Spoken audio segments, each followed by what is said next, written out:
Our family wasn't perfect, but it worked, at least on the surface. Mom had married David 3 years ago, and while he was a solid provider and a decent guy most of the time, there was an edge to him.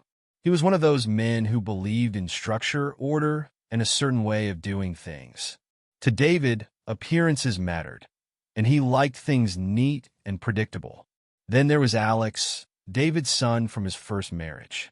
Alex and I were the same age, but that was where the similarities ended. He was the golden boy in David's eyes, good-looking, athletic, and charismatic. Everyone seemed to love Alex effortlessly. And then there was me, Ryan, the stepson who never quite fit into David's vision of a perfect family. I wasn't bitter, but there was always this undercurrent of competition between Alex and me. Whether it was grades, sports, or just getting a word in at the dinner table, I always felt like I was playing catch-up. Still, Alex had his secrets. He wasn't as perfect as David believed, and I was starting to notice cracks in the facade. It started with little things. He was jumpy whenever his phone buzzed, and he'd disappear for hours without explanation. One day, while searching for a charger in the living room, I accidentally knocked Alex's phone off the couch. It lit up as it hit the floor, and a text popped up from someone named Chris. "Last night was amazing. Can't wait to see you again." I froze, staring at the screen. My heart raced, not because I cared about who Alex was dating, but because I knew what this would mean if David found out. He wasn't just conservative. He was the kind of man who believed in traditional roles and family values. It wasn't malicious. It was just the way he'd been raised. But I couldn't imagine him taking the news well. I didn't say anything to Alex that day. Part of me wanted to confront him, to ask him outright if he was gay, but I couldn't figure out how to approach it. We weren't close enough for heart-to-hearts, and honestly, I wasn't sure I wanted to know the answer. If I knew, it would become my secret too, and secrets had a way of complicating everything. Alex and I had always had a complicated relationship. On good days, we got along well enough to joke around or watch TV together. On bad days, it felt like we were locked in an unspoken battle for validation. He'd call me out for being too quiet at family dinners, and I'd needle him about his obsessive gym habits. It wasn't outright hostility, but there was tension, always tension. The text I'd seen added another layer to that tension. Every time Alex glanced at his phone, I found myself wondering if he was messaging Chris. I started noticing more signs too. A hickey he tried to hide with a hoodie, his sudden interest in weekend study sessions that always ran late. It wasn't hard to connect the dots. One night, as we were both in the kitchen, Alex caught me staring at him. "What's your deal?" he asked, narrowing his eyes. "Nothing," I said quickly, turning back to my sandwich. "You've been acting weird lately," he pressed. "If you've got something to say, just say it." For a moment, I considered spilling everything. But instead, I shrugged. "No, just thinking about school stuff." He didn't look convinced, but he dropped it. Still, the exchange left me rattled. I didn't know how much longer I could keep this to myself. The thing about Alex was that he was impulsive. He thrived on attention, and he wasn't great at thinking through the consequences of his actions. It was one of the reasons David adored him. He had this magnetic confidence that made people overlook his flaws. But I could see how his impulsiveness might backfire someday. And maybe that was what scared me the most. I wasn't sure if Alex truly understood how fragile our family dynamic was. David had built this image of us as a picture-perfect blended family, and Alex was a big part of that image. If something happened to shatter it, if David found out about Alex's secret, I wasn't sure how we'd recover. Late at night, as I lay in bed, I kept running through the possibilities in my head. Should I tell Alex I knew? Should I warn him to be more careful? Or should I stay out of it entirely and hope for the best? I didn't have any answers, but one thing was clear. The balance in our family was more delicate than anyone realized, and Alex's choices could tip the scales at any moment. It all came crashing down one rainy Friday afternoon. Mom had left for the weekend to visit her sister, and David had mentioned he'd be working late. I assumed it would just be Alex and me at home. He'd been acting unusually secretive all week, so when he disappeared into his room after school, I didn't think much of it. But then I heard voices. At first, I thought Alex was on the phone, but the sound of quiet laughter told me someone else was in the house. Curiosity got the better of me, so I tiptoed down the hall and peeked into his partially open door. There they were, Alex and another guy sitting too close on his bed. The boy, who I assumed was Chris, had his arm casually draped around Alex's shoulder. Their heads were bent together as they shared something on Alex's phone, completely oblivious to the world outside. I froze, heart pounding. It wasn't the sight itself that shook me. It was the risk. David could come home at any moment, and Alex wasn't exactly subtle. My mind raced with what would happen if David walked in on them. "Alex," I hissed, stepping into the doorway. He jumped, practically throwing himself off the bed. "What the hell, Ryan?" "You shouldn't. David could come home any second," I whispered urgently, gesturing toward the driveway. Chris looked at me, confused, but Alex's face twisted in frustration. "Relax. He's working late. We're fine." "Are you kidding me?" I shot back, glancing nervously over my shoulder. "This is reckless. Even for you." Alex rolled his eyes. "You're not my babysitter, Ryan. Get lost." I hesitated, torn between warning him again and leaving him to his own devices. Ultimately, I decided to walk away. If he wanted to take risks, that was on him. But deep down, I had a sinking feeling this wouldn't end well. That sinking feeling became reality less than an hour later. I was in the kitchen when I heard the unmistakable sound of the front door opening. David was home early. I froze mid-step, unsure of what to do. Should I warn Alex? But before I could move, David's voice rang out from the hallway. "Alex? What's going on in here?" The tone of his voice made my stomach drop. Seconds later, I heard a commotion, voices raised, hurried footsteps, and then David's sharp, commanding tone. "Alex, I want an explanation. Now." I stayed rooted to the spot, listening as the confrontation escalated. "You were spying on me?" Alex's voice was defensive, almost desperate. "I wasn't spying," David snapped. "You left the door wide open, and I saw him." "Who is he?" "Chris," Alex said after a long pause. His voice was quieter now, but there was a defiant edge to it. "And what exactly were you doing with him?" There was a silence, so heavy it felt like the entire house was holding its breath. Then Alex's voice came, sharp and biting. "What do you think?" "I'm gay, Dad." "There. Are you happy now?" The room seemed to explode after that. David's voice was a mix of anger and disbelief, while Alex's grew louder and more defensive with every passing second. Words like disrespect and trust were thrown around, and I could hear furniture being shifted as they paced the room. Unable to take it anymore, I edged toward the doorway.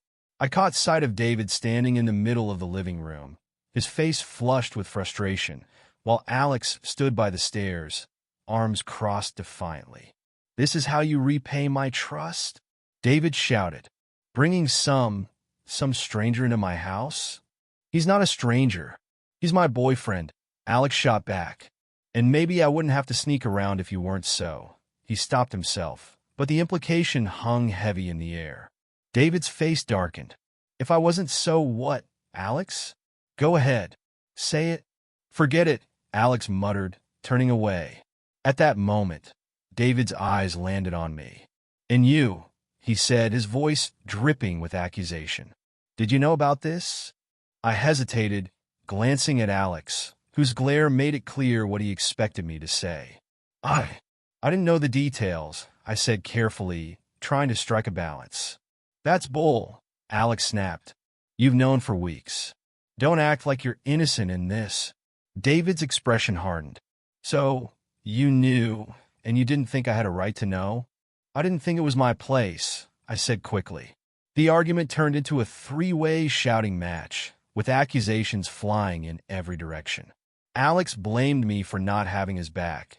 David blamed us both for keeping secrets, and I found myself defending decisions I hadn't even fully made. By the time the dust settled, the damage was done.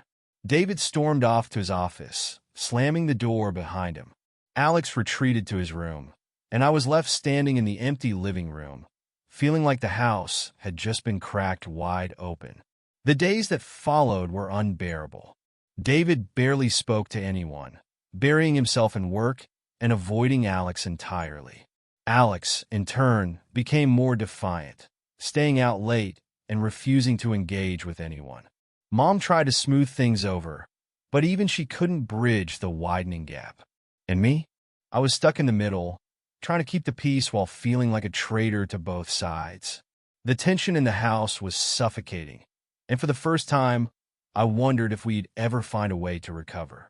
The tension in the house was unbearable. For days, Alex barely came out of his room except to grab food or head out, and even then, his defiance was palpable. David, on the other hand, buried himself in work, retreating to his office and avoiding all conversations about what had happened. Mom tried to keep the peace, but even she seemed overwhelmed by the divide. And me? I was stuck in the middle, feeling helpless and more isolated than ever. One evening, after everyone else had gone to bed, I found Alex sitting on the back porch. The cool night air wrapped around us, and the dim porch light cast shadows across his face. He was staring off into the distance, his shoulders hunched, looking smaller than I'd ever seen him. "You okay?" I asked softly, stepping outside. He didn't answer right away, just shrugged. Then, after a long pause, he said, "Do you have any idea what it's like to feel like you're always disappointing someone?" I didn't know how to respond, so I stayed quiet, letting him continue. "All my life, I've been trying to be what Dad wants me to be," he said, his voice tight. "The good son, the perfect kid, and it's exhausting, Ryan. It's like no matter what I do, it's never enough." I sat down next to him, feeling a knot in my chest. "I get it," I admitted. "I mean, maybe not the same way you do, but I've always felt like I was in your shadow. Like no one even noticed me unless I screwed up." He turned to look at me, surprised. "You feel like that?" "Yeah," I said, managing a small, wry smile. "You're not the only one carrying stuff around, Alex." For the first time in what felt like forever, we weren't arguing or sizing each other up. We were just two brothers sharing the weight of our insecurities. The next day, I decided to talk to David. It wasn't easy. He wasn't exactly the kind of guy who invited emotional conversations, but I knew someone had to bridge the gap. I found him in his office, staring at his computer, but clearly lost in thought. "Can we talk?" I asked, stepping inside. He glanced up, his expression unreadable. "About what?" "About Alex," I said, sitting down across from him. David sighed, leaning back in his chair. "I don't know what you want me to say, Ryan. He lied to me. He broke my trust. Did he?" I countered. "Or was he just scared of how you'd react?" That caught him off guard. "Scared? Why would he be scared of me?" "Because you've always had these expectations," I said carefully. "You've always wanted us to be a certain way, and I think Alex was terrified of not measuring up." David didn't respond right away. His jaw tightened, and he looked away, his fingers drumming on the desk. Finally, he said, I wanted him to have a good life, to be successful, to avoid making mistakes that could hurt him." "I get that," I said gently.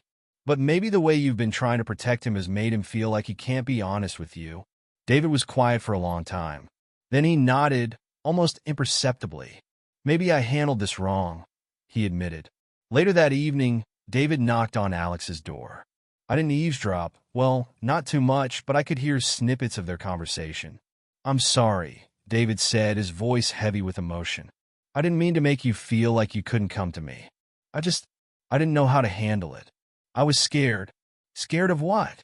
Alex asked, his tone softer than I expected. "Of losing you," David said. "Of not knowing how to be the father you need me to be." There was a long silence, and I couldn't help but imagine Alex's expression. Finally, I heard him say, "I'm sorry too. I should have told you. I didn't think you'd understand." "I'm trying," David said. "I'm not perfect, Alex, but I'm trying. And I love you no matter what." Hearing those words lifted something in the air, like a storm finally passing.